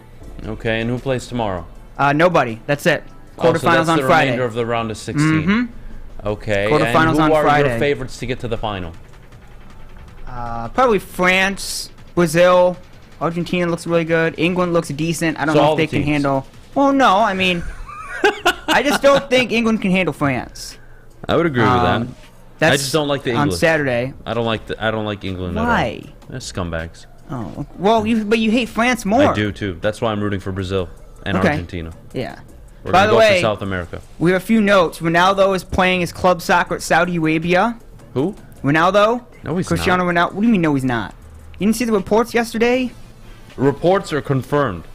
I mean, they were both. They were reports and confirmed. Come on. No, seriously, they were reports and confirmed. All right. All right. And then USA is going to be playing in the South American Cup competition Ronaldo, in as of 30 minutes 2024. ago, has not made a decision yet. Okay, well, he got an offer on the table. All right, for $500 million for 2 years. Yeah, it's pretty Holy good hell. money. Jesus But Christ. he's going to be irrelevant, technically. Because Yeah, who's not- going to watch him not out in really. Saudi? Well, I know, but it's like some of the people... What did you say about the United States, though? They're going to be playing the South American South American club competition, or the Colombo? international competition. Colombo, or whatever they call it? Well, that's Carnival, but it's the Copa America. They're going to be playing They're that gonna in be part of the 2024. Copa America moving in 2024, forward? yep. So no more CONCACAF bullshit. Well, they're still doing the Gold Cup next year, Okay. but they're going to be joining the Copa America in 2024. Thank God. I don't think they're joining the branch that's going to be I playing that understand, tournament. but Yeah, they'll yeah. be in the competition. They'll though. be in the competition Thank 2024, which is you, absolutely big God. for U.S. soccer. That's Like, a big massive. thing. Yes. No, it's a big deal. Massive. Because now they can play actual teams instead of what, Trinidad and Tobago. Yeah. Stupid. Mexico, Canada, Nicaragua, El Salvador. Canada and Mexico are decent. You can't knock them. Well, Canada used to be our little brother, and now they're better than us. What are Oil the other money, islands? Adam. Haiti, Yeah, I know. Tahiti, some islands you probably don't even know what those islands are. Guys, if you had paid me $500 million for 2 years to go talk about soccer, I would go do it. I mean, No, let's not absolutely. knock Ronaldo Yeah. for this, all right? Relax. But Relax. doesn't he want the attention? That's what I'm a little confused at this about. Point, no. I mean, Well, why did he do that interview then of Piers Morgan? because he was wanted calling attention. Out, he was calling out his club for being a bunch of bitches. Yeah, that's but he all. also wanted attention. You could have just done it privately. No, privately doesn't work Okay. sometimes. Would you have called out your company if you thought they were mistreating you? Would you have gone on to an Yes. If I had gone out privately originally, Okay. and voiced my frustrations and Yep. nothing was done about it, absolutely. You would go on air? Okay. Yep, I'd go out and call them all motherfuckers. Stupid motherfuckers is what I call them. Jeff, you want to comment? Fair? I was just reading this. I was reading something else. I'm sorry. I saw this mock draft where Shaden Sharp and Dyson Daniels were taking over Jaden Ivey in a redraft. So I was just. that makes sense. I don't know. It blew my mind a little bit, but sorry about that. How do you not? How do you not? It made no sense. But there's good sports not tonight. Both Pistons and Wings are in Florida, by the way. Yeah, they play the Miami Heat. So Pistons play the Heat, Wings play the Lightning. Chad will be there. He'll be courtside. Should be fun. All right. Yeah. We got a few minutes before we get to mailbag. Why would you do a mock draft, have him going anywhere but second? Who? Ivy. Yeah, this. I don't know. I think if you redraft right now, it would be Banchero, Mathurin, Ivy would be my guess. The first three. I really don't. I think you go in as a Super Bowl team. Let's take a break. When we get back, thank you. We'll start mailbag up. All right. So Alex, let's take a break. Okay. The sports marketing agency would not be who we are without great community partners like Higuera Health and Carol Zuniga. It's an awesome opportunity to partner with your organization. Higuera Health is a comprehensive behavioral health organization. We serve children through older adults with mental health, substance use, and developmental disabilities across Western Wayne counties, and really excited to now be in downriver communities as well. Give us a call at 734-458-4601. Love Woodward Sports? Love wearing clothes? Then you should be wearing Woodward Sports clothes. Check out our full-on merch at woodwardsports.com. Just click on Shop. We have all your favorite designs, like Dan Campbell kneecaps, Beverly Hills Golf, Woodward Golf, and of course, our own logoed-out merchandise. Men, women, infants, kids all love Woodward Sports. Impress your friends. Impress your boss. Impress your dog. Buy Woodward Sports merch today. Introducing the Planet Fitness Guide to getting that post-workout glow. Step 1. What's your why? More epic energy? Better sleep? Blow off steam? Step 2. Join Planet Fitness for just $10 a month and get moving in our clean and spacious clubs. Step 3. Bask in that post-workout glow. Join Planet Fitness today for just $10 a month. Join today at any of the 50-plus Detroit area locations. Woodward Avenue, the first paved road in America. Woodward Sports, the first sports network born in Detroit and made for Detroit. Let me tell you about our friends at the Fulling Warehouse in Hamtramck, because it is the place to go if you want to try out the new, and it's very fun, by the way, did this as a company, Woodward Sports, the original football bowling game, 2 to play for $12, unlimited open play, or you can pay $120 for a lane reservation for up to 10 people. $2 Mr. Beer Machine, full bar. Check it all out, fullingwarehouse.com. All right. We're back. Apologies for that, guys. Thank you for joining us. Mailbag time. Let's get your questions in the chat. We'll start with Patty. Patty says, Adam, Jeff, what are your first memories as a Lions fan? Oh, that's a good one. My first memory of the Lions would be when, I don't recall if it's a preseason game or regular season, but Barry Sanders ran for like $180 against either the Pittsburgh Steelers or the Denver Broncos. It was one of the two, and it was at the Silverdome, and my dad took me. I can't remember the team, though. Mine early on was really, I want to say, because my family wasn't a big Lions, fan. There wasn't a lot of Lions fandom in my family. It was mostly Pistons, Red Wings. It was everything else but the Lions. It's kind of hilarious looking at it. My family had nothing to do with the Lions. Now my dad's more invested. Really, my first memory of going to games and really consuming Lions games would have to be the Schwartz era, which, say what you want. This is when you got Sue, and then you already had Stafford, and good things started happening, and Caldwell came, and Caldwell, a lot of people here still love Caldwell. A lot of good memories, but not memories I'd go back to, I'll tell you that much. All right, Mailbag, would you be open to keeping Goff draft defense in the first round, grab a 6'4" linebacker, Hendon, and then grab 6'4", 218-pound Hendon Hooker in the second round? I know that people make those jokes too. Like, I don't want Hendon Hooker. No, I don't. I don't. Not in the second round. No, not in the second round. I think if you're going to take a quarterback, either first round or third or fourth round, that's where they work. They never work in the second round, guys. They never work. Well, Jalen Hurts worked, but he's the recent example. He is the anomaly, I guess. Yes. God. I hear you. I don't know how I feel about it. I don't. Coming off an ACL injury, drafting him in the second round. It's tough. That's a tough real one. tough. Quarterback I'd rather spend the first 3-4 picks on defense and offensive guard. Yeah. That's what I would do. Yep, no question. All right, let's see what we got here. No quarterback this year, Silverdome. After Barry retired, I vowed not to spend a dime on the Lions until they won a playoff game. 23 years and counting. My gosh, Ethan. Yeah. What do you think of Eric All hitting the transfer portal? I feel like he's going to follow Kate to Iowa. I hope he does. I think and he I hope will. They win 2 games every year. It's kind of a weird situation because his tweets, the cryptic, way he, I don't like it. If I'm a university and he's in the transfer portal and we're looking at him, it's like, I really want you here. You couldn't. That's your exit from Michigan. who won 25 of the last 27 games they've played? Yeah, he was there at Ohio State, but he wasn't there for the Big Ten title game. He was already checked out by I'm then. not understanding. I don't know. I don't know enough about the situation, but his tweets were interesting, to say the least. All right. What does age have to do with anything? I don't care how long you've, quote, been a fan. I'm not sure what age has to do with anything. I don't think that was a question, though. Where do you fellas think DJ from Clemson is going to end up? He'll probably end up at... I don't know. That's a good question. With you. It's a great question. I don't know. I don't know a good fit for him. And the truth was always David Klubnik was the better quarterback. And Dabo Swinney pulled the trigger late. You saw what he did against North Carolina. It's there. The proof is in the pudding for him. He'll start the bowl game, and then next year he'll be the starting quarterback. And watch out for Clemson next year. Watch out for Clemson next year. Yeah, maybe Tennessee. Who knows? All right, let's see. Woodward Sports, what do you guys think of the Lions going defense in the first 2 rounds and getting Hendon Hooker in the later rounds? We kind of answered this already. 3rd round, take a flyer on any quarterback. I don't care. I'm not going to hate it. My position is very simple. If I'm going for a quarterback, I'm going all in. You want to take a flyer, be my guest? Not the way I operate. Are we talking about the Lions winning a damn Super Bowl? Good Lord. Chris, you missed it, buddy. You missed a hell of a conversation earlier.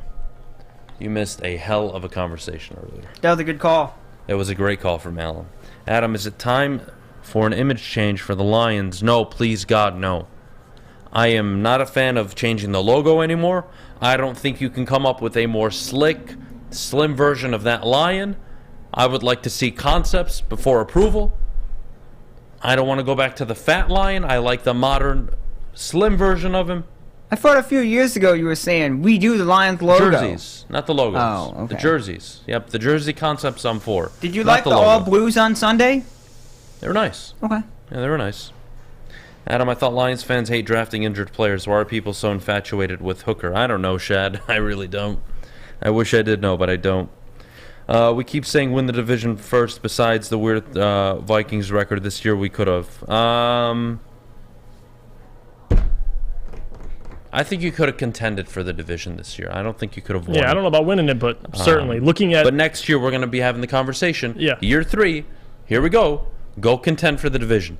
Go be a wild card team, worst case scenario. That's the expectation next year. And I don't even need to see what free agency holds. I don't need to see what the draft holds. All I know is Brad Holmes is going to bring more talent to this team.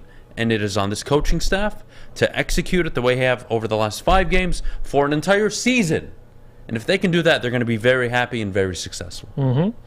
This question, PD Max says, Woodward Sports, does Michigan get Braylon Allen in the portal? I tweeted this out last night. Braylon Allen would be a perfect fit. You lose Blake Corum, you have Donovan Edwards next year. Braylon Allen, man, 6'2", he fits that mold at over 2,000 yards rushing the last 2 years at Wisconsin. That's someone to look at for Michigan, no doubt. All right, do you guys think we see Ben Johnson drawing up a couple things for JMO this weekend? I could see 1 to 5 catches. I think this week you'll probably get more of him. He was limited on the field. Yeah, you saw the report, too, about him playing special teams. He never played special teams, not really. Well, they never punted, right? He was lining up at gunner. Well, true. You never got to see it, but... That's a good point. Yeah, we'll see. Forgot about that. We'll see. Can I bring up a question? Sure. Is it true, I read yesterday, that Jaden Smith-Njigba's not playing in the college football playoffs? He is not, and you know what? I don't have a problem with it at all. I know you don't. And whoever has a problem with should. it, Hold 34915 Woodward Avenue, you can come suck on my balls. Okay. I'm not having it. He's got a bad hamstring. Yeah. Hamstrings are one of the worst injuries to deal with. You never fully recover, and when you do, you're hesitant, you're not sure. It's kept Keenan Allen, a professional, out this entire season up until recently. I have no problem with this kid missing a game he may not even be ready for. And yes, it would have been more than 6, 7, 8, 10, the standard amount of time to recover. But he's also thinking, if I play and I injure myself, I go from a first-round pick to a second, third-round pick. Yep. You tell me that you would say no to $10, $15 million. When you can say that, then you can have an opinion on this. Yeah. We're out of here. But if it was Thank someone you guys from so Michigan, much. You you'd shut be the hell up, angry. Fish. Anybody who gives them shit, they can kiss my ass. They've never been offered money in their lives. We're out of here. You have a great rest of your day. Thank you for tuning in with us on a beautiful Tuesday. We'll see you tomorrow live at Big Boy. Check out Big D Energy 11. We're out of here. Go watch World Cup. How do you not? USA. USA, it's called soccer.